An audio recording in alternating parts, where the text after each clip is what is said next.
Hey everybody, it's Jamie. So where I live, there's only one thrift store in town, but it's super awesome. You can get 10 books for $1, or you could get a whole bag of clothes for $1. So today I thought I would go in there and see what else I could get for $1 and ended up fishing for some dish gems. Whole bunch of them too. Get ready to make your own tiered jewelry stand. Let's do it, girl.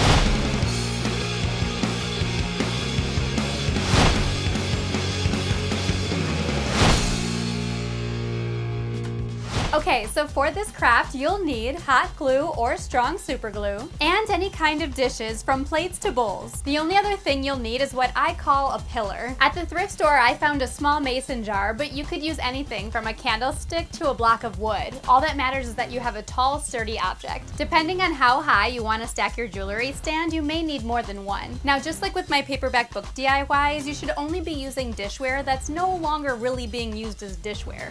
And I don't mean your grandma's fine china either, even if that's sitting in a case somewhere alone. It's very tempting, but don't do it. The whole point of this jewelry stand is to upcycle and repurpose, so nab anything that's collecting dust from around your house or sitting all alone in the back of a thrift store somewhere. It doesn't even matter if all of it matches or if none of it matches, whatever best fits your personality and decorating style. All right, it's time to dish up a good DIY. Step 1. The first step is to glue your pillar to your base dish, which should be the sturdiest and largest of all your objects. Apply a generous amount of glue to the bottom of your pillar. Keeping it centered, press your pillar down firmly onto your base, holding it for a few seconds to make sure the glue bonds completely. And now you've created your first layer. Step 2. The next step is to glue your second layer to your pillar. I recommend decreasing the size of layers as you go. Apply a generous amount of glue to the top of your pillar. Keeping it centered, press in a smaller dish firmly on top. Again, hold this second layer in place while the glue dries. And technically, your tiered jewelry stand is complete. If desired, the only other step is to continue gluing on layers to make your jewelry stand as tall as you like. Of course, making sure that everything still stays safely balanced. Like, you don't want to have a Jenga jewelry stand situation going on, if you know what I mean. I glued on another pillar to my smaller plate in order to adhere one last tiny plate on top. To finish off my look, I attached a small bowl directly to the plate. And now my 3-tiered stand is ready to go. I like using the small bowl for rings, the middle plate for bracelets, and the bottom plate for necklaces. If you had your ears pierced, you could totally hang earrings from the lip of your dishware too. Now you could substitute square plates instead of round ones, or clear plates instead of antique ones.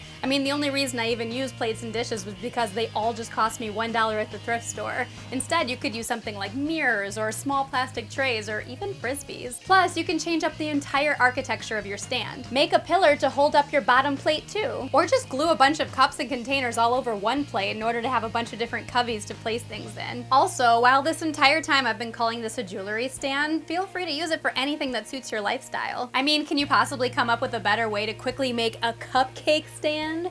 Witness the yumminess. What type of tiered jewelry stand did you make? Tweet me at Jamie Petito, Instagram me at HeyJamie, or let me know on my fan page on Facebook. If you loved making your own jewelry stand from just a few items you can find around the house, click the video on your left to make your own jewelry tree from a twig and flower pot. And if you'd rather save some desk space, click the video on your right to make a wall-hanging jewelry organizer. We did it, girl. I'm Jamie, and you're on Gurl.com.